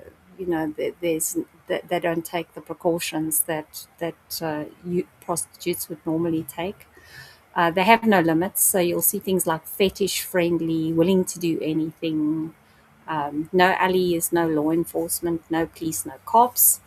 And then you'll see things like in call or car date or in call only. And it'll also say things like there'll be an announcement that they'll be arriving in the area, like pre-posting for the actual event. So those are things you can look out for that sit primarily in the advertising of child or of trafficked women or children for that matter. So yeah, so now you're all at least a little bit aware. So if you see ads with that, just drop the human trafficking organizations, child line, if it looks young, or me, Collaborator, you can email us inquiries@collaborator.com and we can get it to the right people. Just So yeah, looking at this, Laurie, yeah, I yeah, can identify stuff that I've seen online. yeah. This Well, is, from that list, you will be able to. Yeah, it's, as I said, I'm turning you all into investigators. whew, yowza kapowza, man. That's what freaked me out the most. I know of Lolita, that I do know of. I have definitely seen that online. But there's some that the snow bunny, Yeah. don't know. But yowza, man. And the willing to do anything Yes. No because they're boundaries. exploited. Yeah. Yeah. Exactly. But then, just a question. You said something about no raincoat. Hang on, let me go back here. No condom. No condom. What about STDs and all the rest of it? These guys just don't give two continental hoots. They don't. They They don't just care. send the girls out, and that's just it. Yeah. I mean, it's literally a piece of meat. And if they damage them when they get back, there's a doctor there to patch them up. Often doctors on it are members of trafficking rings. Remember, they need the whole infrastructure: doctors, lawyers, accountants. I mean, these are big business. I am, yeah, I guess beginner. Let's move on, and it's not going to get better. No, it's Photographic and not. profile, photographic and profile indicators. We're going to jump Yeah. into that quickly. So there's a couple. We're going to actually look at some now. So look for overly polished AI generated images now, inconsistent image style across the posts, a lack of personal history or a digital footprint on that person, and then also sort of stock photo quality images, and then no real world interaction, no tagging, no things like that, and then obviously generic or repetitive captions. Yes. So as we know, the visual identity becomes part of the deception structure. I mean, it forms a major part of it. And yeah, with AI generated imagery, it's obviously significantly easier to scale. So with victims of human trafficking, there's very specific emojis that we also see, and I can show you some of those, which is Let's very jump interesting. onto that. There we Yeah. go.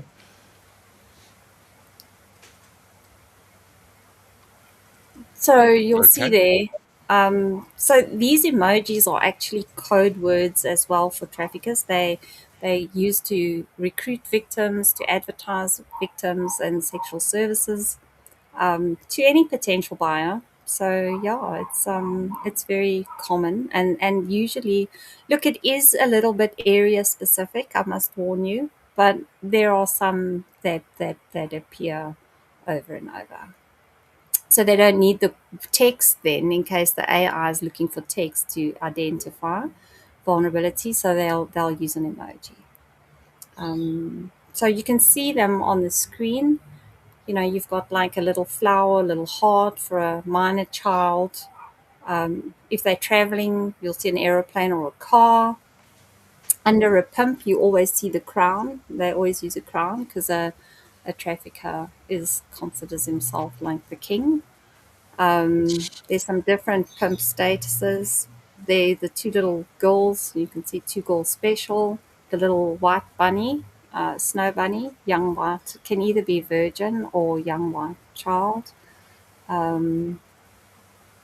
The eggplant is penis. The strawberry is your backside. Your the tongue, oral sex, obviously.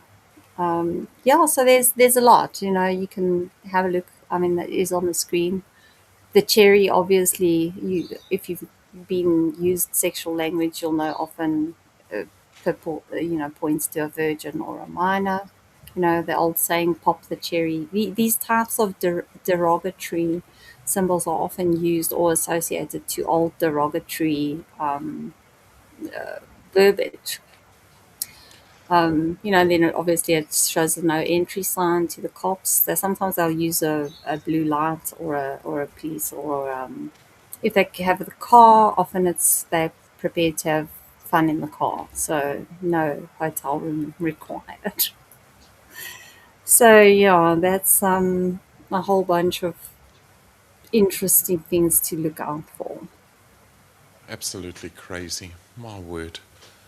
You know, I know that quantum computing is a bit intimidating and there are many negatives to it, but by Jove, I would love to put some of this up onto quantum computing. It's just whether the law would ever be enforced, I guess, is the question. Let's Exactly, jump but you over can also to. use crawlers. You know, we use crawlers, and we've got dark web crawlers and things, and we put these things into the crawler and set it free, and then it will go and crawl to go and have a look, surface and dark web. But you know, the dark web crawlers that we've got now are quite powerful. Yeah, let's jump over. So, image indicators. Do you want to take us through that quickly? Yep. So maybe we should put up. Okay, I'll take you through it, and then we can show you in an actual photograph. Okay. So, firstly, the questions you need to ask yourself: does that girl look malnourished? Traffickers don't feed their victims. Does she look ill? They're not overly concerned with the health unless it starts to affect their ability to work. Does she show signs of physical abuse? Are there bruises? Are there marks? Are there lesions? Is there bruising on the body? You know, that kind of stuff. Does she look uncomfortable or afraid or even drugged out? You know, that's another very common one. They look spaced out, drugs and alcohol. Does she have track marks on her body that you can see on the arms, for example, from a drug symbol? Are the images, do they look like they've been taken in a hotel room or something like that, or a bathroom or something like that? Are there images of many people together or separate? And what's the image environment?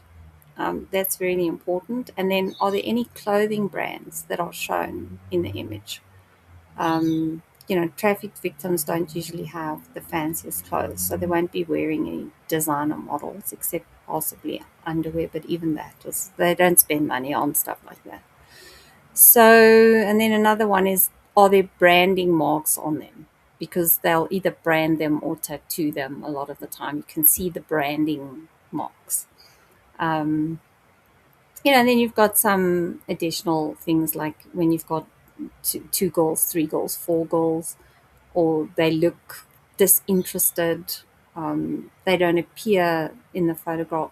Well, those photographs don't ever look like they've been taken by a professional or on a timer. They usually don't look like that. They always look like they've been taken by a third party. There's very seldom selfies. And then, what kind of acts are they performing in the photo? Are they degrading? That's very important. What sort of quality are the photos? Especially look for the crown tattoo, because they do brand them with a crown tattoo, or any tattoos of a man's name, for example, because they, or a woman, of a name, because that's also a method of control by traffickers, is to have their name, they brand them. It's like a dog marking his territory. And then, is there vulgar nudity on the picture, or also, what kind of clothing is in the background? Is there male clothing? Is it clean? That's another one. What does the room look like? Is it a cheap motel room, or is it a upmarket hotel type environment? So always look at those things, because they will indicate a lot of, they will tell you a lot about the circumstances in which that photograph was taken. So we can go on to the next slide, Dale, and have a look at a typical image that's been posted by a prostitute advertising her services, a professional escort, not a traffic victim. Hello? How's it, Laurie? Yes, let's just pull that up quickly. Sorry, you took my breath away. As Tokolosh says, blink twice if you need help, Dwayne. I was like, am I talking to myself here? I love him. I love him. Okay, so let's jump into a typical escort ad. Yes? Yeah. So you'll see there There we go. that the photographs look professionally taken or upmarket. Her face is visible. That's Yes. not usual with a traffic victim. There's additional images that all look like they've been professionally taken. The services that she advertises here are not medically high risk, as you can see. The subject speaks the language of the country that she's working in, obviously. She's also listed as a VIP or verified, and which is not always an indicator, but can help due to identify that it's a real person. And she looks like she's of legal age. I mean, she's a mature woman. And then also, she's listed for outcall services only. So she doesn't want people in her home. So she does, and also she doesn't travel. So, limitations on the working environment, and ability to be in dangerous situations. And then also the phone number, you can verify the phone number. It will be listed to someone. And it's probably an exclusive number, because if she's not run by a pimp with multiple phone numbers under the same pimp, then her number will be registered to her and not to somebody else. So yeah, you can see the demographics is fairly normal. She's giving the location, she's giving her age, she's telling you a lot of information about herself. So you can see that this is a legitimate advert. We have blanked out some of the details, so this is fairly, but you get the picture. Yes. There will be also limits on the services that she's prepared to perform. So that would also be a very big tell. And then Yeah. we can, yeah, so I think that covers what a legitimate ad looks like. Let's go look at a trafficked ad. Yeah. So, yeah, you can see markedly different. Significantly different. Yeah, hugely. So she's advertised in Poland, but she speaks Russian, Ukrainian, and a little German. No Polish. The images are derogatory, they're vulgar. The subject says she's independent, but the phone number, when you do the attribution, links back to multiple subjects. So the same phone number has been used on multiple girls. The image looks like it was taken by a third person, very unlikely that she could have taken those herself.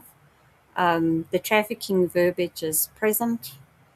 Yeah, why does she only speak Russian, Ukrainian, very little German? It's very weird, unless she's traveling. And then obviously the sexual services in other destination countries as well, like Germany.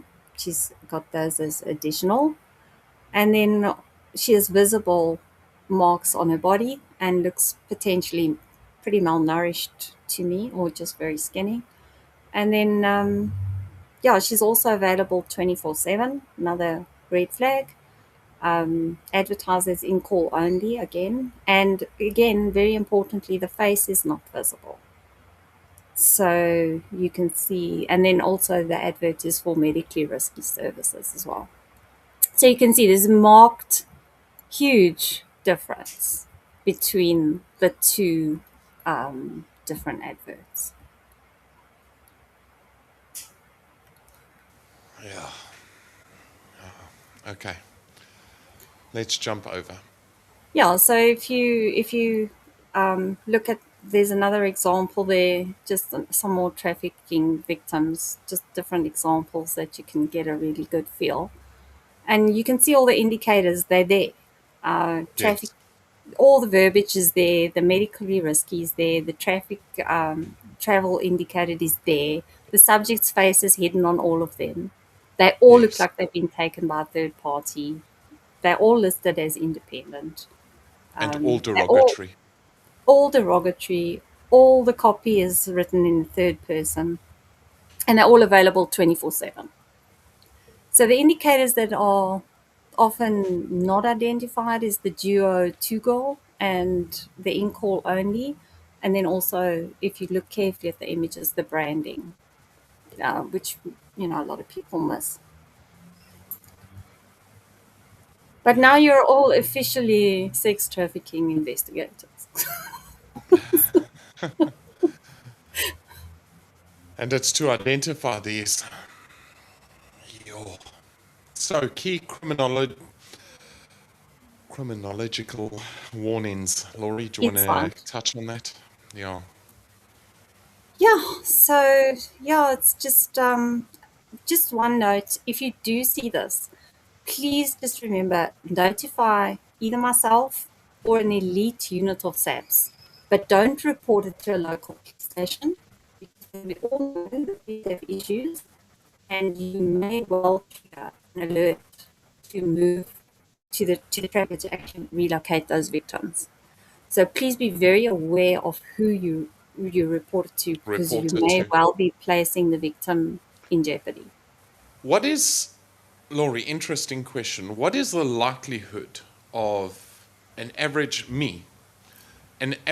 Joe, bumping into someone like this in the world? Aren't they Very protected high. and kept behind? Oh no, not walking around the street, Yeah. or not unless you solicit a person. But you can bump into them very easily in an airport. Okay. So airports are a very good place to keep your harbors. Those are very good places to keep your borders eyes peeled. Yeah. Yes. So you may very Okay. well have passed the odd trafficking victim. Yes. Oh, So yeah. So the to key have these key takeaway. identifiers. Yeah, exactly. So the key critical thing to take away from this section is that no single emoji or phrase or image confirms the exploitation. So remember Yes. that context is everything. Again, we're looking at a pattern of communication, a pattern of escalation, and a pattern of behavior that escalates over time that creates your risk indicators. So not necessarily isolated red flags. We're looking for behavioral systems, if you will. So true, yes. Yeah. Final insights? whether we're looking at grooming, cyber stalking, romance, investment, just remember that the structure is similar, and we've highlighted everything. Yes, Different crimes, same architecture. Take that away, exactly. and those are the most important things: is understand how to recognize it, and the final question is what to do when you see it, I guess. Response protection report. And prevent. Exactly. This is Hunters and Hackers. I know this went on for quite a while, guys. I really do appreciate. We do have one final section that we want to touch on, which is specifically response protection and report. We've given you everything. What do you do from here? There's no use in teaching you guys and not taking it just that little step further. So we've broken down how digital predation works. We've looked at the psychology, the grooming, the financial scams, and the warning signs. But none of that matters unless people know what to do when they physically recognize it. I see it. What do I do? Laurie. Precisely. Recognition without response is a little incomplete. Exactly. So, in real world investigations, the response phase is what actually interrupts the escalation and prevents further harm. So, what are your first response um, protocols? If someone suspects they are being targeted, whether it's emotionally or financially or whatever way, the first step is not confrontation. Remember that the first step is stabilization. So, the key actions to take: do not engage further with a suspected offender, don't send money or sensitive information, start preserving and screenshotting all the evidence immediately. If you do have WhatsApp, export the chat to your Gmail, for example, or to another platform. You can do that, it's quite simple. Yes. You can Google how to do it, it'll give you step for steps, but it's very, very easy. Take screenshots, conversations, profiles, everything. Record the usernames, the numbers, the emails, any transaction details that you might have been involved in. Because if you do manage to get this reported, you're going to need this evidence. It's really important. Detail everything and detail it offline. So go buy yourself a diary and start writing it down. Because if they have cloned your phone or have access, they'll start deleting stuff on your side too. Exactly. Or in some of your accounts. Priority is containment. It's Yeah, not emotional reaction. And humans, we always go to emotional reaction first. That's not your go to. Your go to is containment, containment, containment. correct. So predatory systems rely on the emotional escalation. So you've got to break the cycle. That's the first intervention point. Just break it.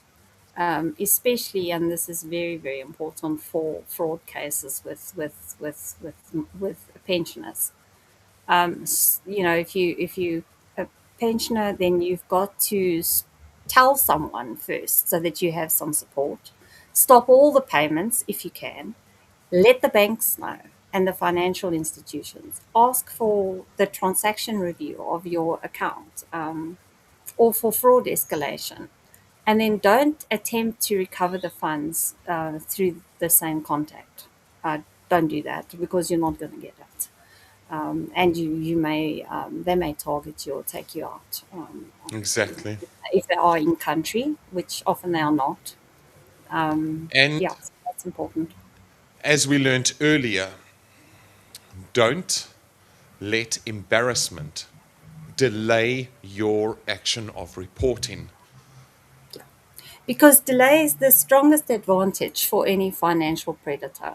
You've got to respond immediately. And then, if somebody does approach you, things to remember is don't shame the victim. Try not to blame them directly or become confrontational with them because they're going to shut down. focus rather on their support and their safety and reach out to a professional to do that. And then also encourage open communication, because without that, you're not going to get any further and that victim is going to shut down. And then, as I said, please reach out to somebody that's qualified on both the technical and the psychological aspects of this crime. Definitely. Because isolation is already part of the manipulation process. Yeah, and exactly. And you have to start rebuilding that external connection. That's critical. You can't get anywhere unless you take them out of the digital environments and start building their real life relationships again. So yeah, for South African reporting structures, I mean, obviously, you can call the police for some of these things. If you in immediate danger, you can call 10111, or in South Africa, call your security company if you have one. For crime reporting, you have to go in and get a case number, because nobody can act for subpoenas or act on your behalf without one. So try and get them to open a case. Whether they're going to do anything about it or not is another story. Same thing for frauds and scams. Again, same for harassment and stalking and for sexual exploitation. You can also speak to missing persons. And if you've got trafficking concerns, get hold of me. National Freedom Network is very good as well. They have a very good network. And then Childline South Africa, if it's problems with kids. So their toll-free helpline is 0800 055 555. So lots of files. And that you can use for child protection, for reporting abuse, emotional crisis support, and also guidance for families and caregivers.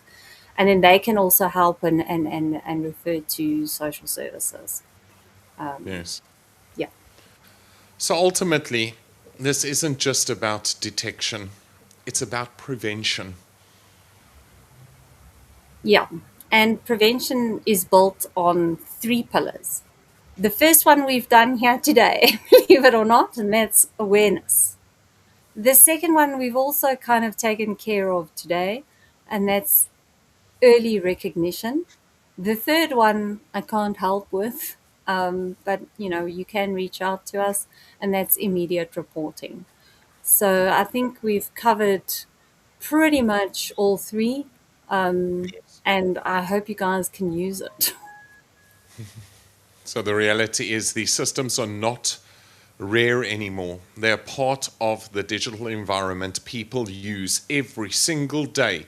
Keep your eyes open, and if you see something, say something.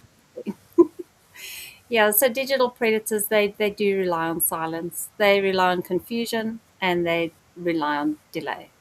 And breaking any one of those conditions reduces their effectiveness to function. So if you can stop any one of those 3, you're disrupting their chains. Yes, definitely. Laurie, do you want to jump over? Yeah, so just in closing, this is really why awareness can't be passive. And again, why Dwayne and I decided to do this podcast. It So long. has to be active. We've got to Yes, get people moving, because exploitation doesn't always look like danger at the beginning. It looks like connection, it looks like opportunity. Sometimes it looks like help, and it isn't. exactly. But underneath it, there can be structure, pattern, and intent. And the earlier those patterns are recognized, the more harm can be prevented. Exactly. Do you know what? I've always been told ever since I had kids, if you're not looking at your children, someone else is. I think in this day and age, we can expand that. If someone if you are not looking at your children or your elderly parents, someone else says. This is Hunters and Hackers. And this was the anatomy of digital predation. Please stay Thanks, safe Milk. online. Yes, definitely. Eyes, ears open, see something, say something. Thanks them all. Laurie, I appreciate it. We're going to play out with a bit of a song. I know it's been long, guys, but I hope this has helped. Cheerio. Cheers. Have a good day. Bye-bye. Thanks. Bye.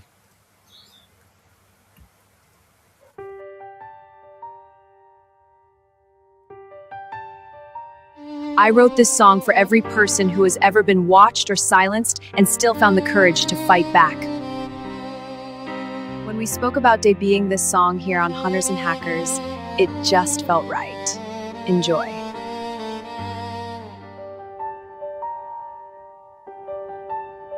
You slipped into my quiet like a crack beneath the door.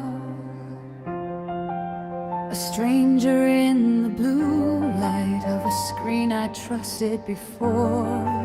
You studied all my pictures, learned the places that I go, turned my laughter into data, turned my safety into show. Every notification felt like footsteps down my hall.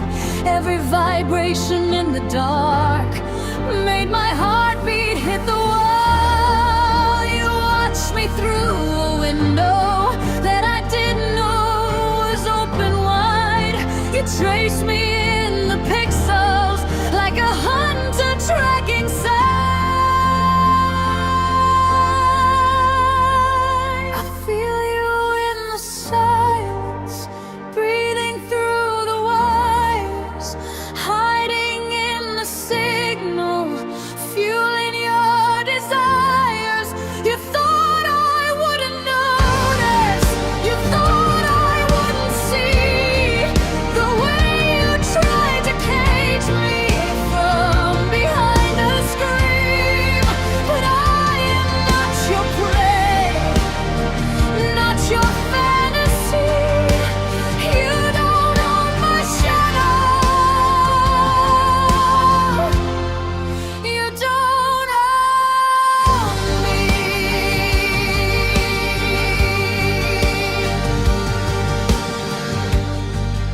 You turned my name to whispers in forums I can't find. You built a world around me inside your twisted mind. Every post I ever wrote, you twisted into lies. Every friend that stood beside me, you tried to compromise. You fed on my attention, you fed on my fear. But I started gathering evidence, every message, every year. You thought I'd stay in hiding, you thought I'd disappear. But monsters lose their power when we drag them into clear. I felt you in the silence, breathing through the wires, hiding in the signal, fueling your desires. You thought I wouldn't fight back, you thought I couldn't scream. But I am flesh and fire, not your sick daydream. I am not your prey, not your trophy. You don't own my shadow. You don't own me.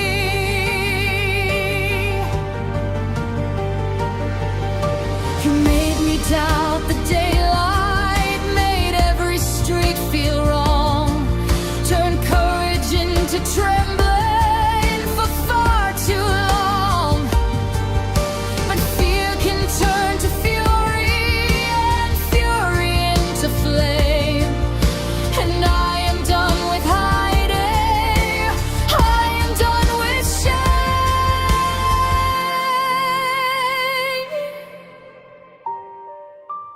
rising power. I saved every screenshot, every threat, every lie. And when you thought you had me, I let the truth reply. Your mask began to shatter, your darkness met the sun. You were never powerful. You were only hiding from one. I hear you in the silence, but now it doesn't shake me. You're nothing but a shadow, and you can't overtake me. The wires don't define me, the screen can't cage my light. I stepped into the daylight and dragged you inside. I am not your prey, not your property. You don't own my shadow. You don't own me. You hunted from the darkness, but I learned how to see. And the moment I stood fearless, you stopped chasing me.